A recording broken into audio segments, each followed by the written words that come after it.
ಈ ಶಾಲೆ 1918ರಲ್ಲಿ ನಾಲ್ವಾಡಿ ಕೃಷ್ಣರಾಜ ಒಡೆಯರ ಕಾಲದಲ್ಲಿ ಕಟ್ಟಿದಂಥ ಶಾಲೆ. ಇಲ್ಲಿಗೆ 108 ವರ್ಷಗಳು ಸರಿಯಿದೆ. ಬಟ್ ಭಾಳ ಹಂಚು, ಮಳೆ ಬಂದರೆ ಮಕ್ಕಳು ಪಾಠ ಮಾಡಲಿಕ್ಕೆ ಆಗ್ತಿರಲಿಲ್ಲ, ಭಾಳ ಶಿಥಿಲ ವ್ಯವಸ್ಥೆ ಇತ್ತು. ಅದನ್ನು ಮನಗಂಡ ನಮ್ಮ ಶಾಲೆಯಲ್ಲಿ 1958ರಲ್ಲಿ ಓದಂಥ ಹಳೆಯ ವಿದ್ಯಾರ್ಥಿ ಈಗ ಅಮೇರಿಕಾದ ಚಿಕಾಗೋ ನಗರದಲ್ಲಿದ್ದಾರೆ, ಡಾಕ್ಟರ್ BR ಸಚ್ಚಿದಾನಂದ ಮೂರ್ತಿ ಅಂತ ಹೇಳಿ. ಅವ್ರಿಗೆ ಈ ವಿಷಯವನ್ನು ಪ್ರಸ್ತಾಪ ಮಾಡಿದಾಗ ಅವರು ನಾನು ಓದಿದ ಶಾಲೆ ಏನು ಬೇಕು ಅದನ್ನು ವ್ಯವಸ್ಥೆ ಪ್ಲ್ಯಾನ್ ಮಾಡಿ ಮಾಡಿಕೊಡ್ತೀವಿ ಅಂತ ಹೇಳಿದ್ದಾರೆ. ಮೊದಲನೇದಾಗಿ ಸಭಾಂಗಣ ನಿರ್ವಹಣೆಯನ್ನು ಮಾಡಿಕೊಟ್ರು. ಅದರಲ್ಲಿ ಕಂಪ್ಯೂಟರ್ ರೂಮನ್ನ ಇನ್ಸ್ಟಾಲ್ ಮಾಡಲಿಕ್ಕೆ ಒಂದು ಕೊಠಡಿಯನ್ನು ಕಟ್ಕೊಟ್ಟಿದ್ದಾರೆ, ಗ್ರಂಥಾಲಯಕ್ಕೆ ಒಂದು ಕೊಠಡಿಯನ್ನು ಕಟ್ಕೊಟ್ಟಿದ್ದಾರೆ. ಆಮೇಲೆ ಒಂದು ಕಂಬೈನ್ ಮಾಡ್ಕೊಂಡಾಗ ವಿಶಾಲವಾದ ಕೊಠಡಿ ಇರಬೇಕು ಮಕ್ಕಳಿಗೆ ಅಂತೇಳಿ ಒಂದು ವಿಶಾಲವಾದ ತರಗತಿ ಕೊಠಡಿಯನ್ನು ನಿರ್ಮಾಣ ಮಾಡ್ಕೊಂಡಿದ್ದಾರೆ. ಅದರ ಜೊತೆಗೆ ನಾವು ಈ ಶಾಲೆಯನ್ನು ಬೈಲಿಂಗ್ವಲ್ ಸ್ಥಾಪನೆ ಮಾಡಿದ್ದೀವಿ.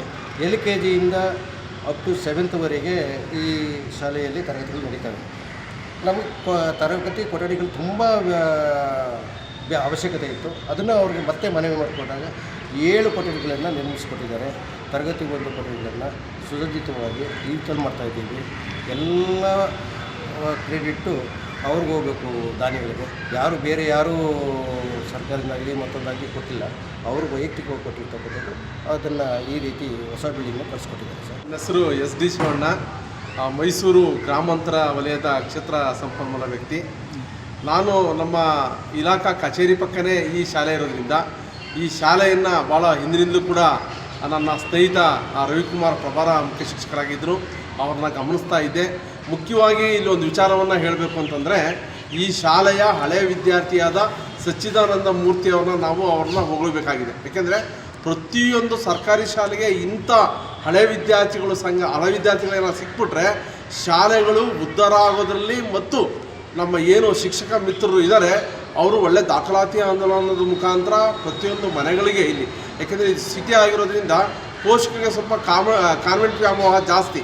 ಅದನ್ನು ಅವ್ರನ್ನ ಮನವೊಲಿಸಿ ನಮ್ಮ ಸರ್ಕಾರಿ ಶಾಲೆಗೆ ಸೇರಿಸ್ತಕ್ಕಂಥ ಕೆಲಸವನ್ನು ಈ ಬಿಲ್ಡಿಂಗ್ ನೋಡಿ ಮತ್ತು ಇಲ್ಲಿರ್ತಕ್ಕಂಥ ಇಕ್ವಿಪ್ಮೆಂಟ್ ನೋಡಿ ಮತ್ತು ಕಲಿಕೋಪಗಳನ್ನ ನೋಡಿ ಅವರೇ ಸ್ವಯಂ ಪ್ರೇರಿತರಾಗಿ ಈ ಶಾಲೆಗೆ ಅಡ್ಮಿಷನ್ ಮಾಡ್ತಾ ಇರೋದನ್ನ ನಾವು ನೋಡ್ತಾ ಇದ್ದೀವಿ. ನಿಜವಾಗ್ಲೂ ಈ ಶಾಲೆ ಒಂದು ದೊಡ್ಡ ಶಾಲೆ ಆಗಿ ಹೊರಹೊಮ್ಮುತ್ತೆ ಅನ್ನೋ ಒಂದು ಆಶಯವನ್ನು ಹೇಳ್ತಾ ಈ ಶಾಲೆ ಒಳ್ಳೆ ಕಲಿಕಾ ಶಾಲೆಯಾಗಿ ಮುಂದುವರಲಿ ಅಂತ ಆಶಯ ನುಡಿಗಳನ್ನ ಹೇಳ್ತಾ ನಾನು ಮಾತನ್ನು ಮುಗಿಸ್ತೀನಿ. ಶಿಕ್ಷಣ ಸಂಯೋಜಕರು, ದಕ್ಷಿಣ ವಲಯ, ಮೈಸೂರು. ಈ ಶಾಲೆ ಈ ಹಿಂದೆ ತುಂಬ ಶಿಥಿಲವಾಗಿತ್ತು. ಹಲವಾರು ಕೊಠಡಿಗಳನ್ನು ನಿರ್ಮಾಣ ಮಾಡಲಿಕ್ಕೋಸ್ಕರವಾಗಿ ಈ ಶಾಲೆಗೆ ಪ್ರಭಾರ ಮುಖ್ಯ ಶಿಕ್ಷಕರಾಗಿ ಶ್ರೀಯುತ ರವಿಕುಮಾರ್ ಅವರು ಕರ್ತವ್ಯಕ್ಕೆ ಹಾಜರಾದ ನಂತರದಲ್ಲಿ ಹಲವಾರು ಬದಲಾವಣೆ ತರಲಿಕ್ಕೋಸ್ಕರವಾಗಿ ಮಾನ್ಯ ಉಪನಿರ್ದೇಶಕರು, ಮಾನ್ಯ ಕ್ಷೇತ್ರ ಶಿಕ್ಷಣಾಧಿಕಾರಿಗಳನ್ನು ಭೇಟಿ ಮಾಡಿ ಅವರಿಗೆ ಮನವಿಯನ್ನು ಸಲ್ಲಿಸಿ ಜಿಲ್ಲಾ ಪಂಚಾಯತ್ ವತಿಯಿಂದ ಹಿಂದೆ ಇದ್ದಂತಹ ಕೊಠಡಿಗಳನ್ನು ಡೆಮಾಲಿಷ್ ಮಾಡಲಿಕ್ಕೆ ತುಂಬ ಶ್ರಮ ಹಾಕಿ ಈ ಶಾಲೆಯ ಹಳೆಯ ವಿದ್ಯಾರ್ಥಿಗಳ ಸಹಾಯದಿಂದ ಉತ್ತಮವಾದಂತಹ ಕೊಠಡಿಗಳನ್ನು ನಿರ್ಮಾಣ ಮಾಡಲಿಕ್ಕೆ ತುಂಬ ಶ್ರಮವನ್ನು ವಹಿಸಿದ್ದಾರೆ. ಹಾಗೆಯೇ ಸರ್ಕಾರಿ ಶಾಲೆಗಳಲ್ಲಿ ಯಾವುದೇ ಸಭೆ ಸಮಾರಂಭಗಳನ್ನು ಮಾಡಲಿಕ್ಕೋಸ್ಕರವಾಗಿ ಆಡಿಟೋರಿಯಂ ಎಲ್ಲೂ ಇರಲಿಲ್ಲ. ಆ ಒಂದು ಸಂದರ್ಭದಲ್ಲಿ ತರಗತಿ ಕೊಠಡಿಗಳ ಸಹಿತವಾಗಿಯೂ ಸಹ ಒಂದು ಉತ್ತಮವಾದಂತಹ ಆಡಿಟೋರಿಯಂ ವ್ಯವಸ್ಥೆಯನ್ನು ಮಾಡಿಕೊಡ್ಲಿಕ್ಕೆ ಸಹಕಾರವನ್ನು ನೀಡಿದ್ದಾರೆ.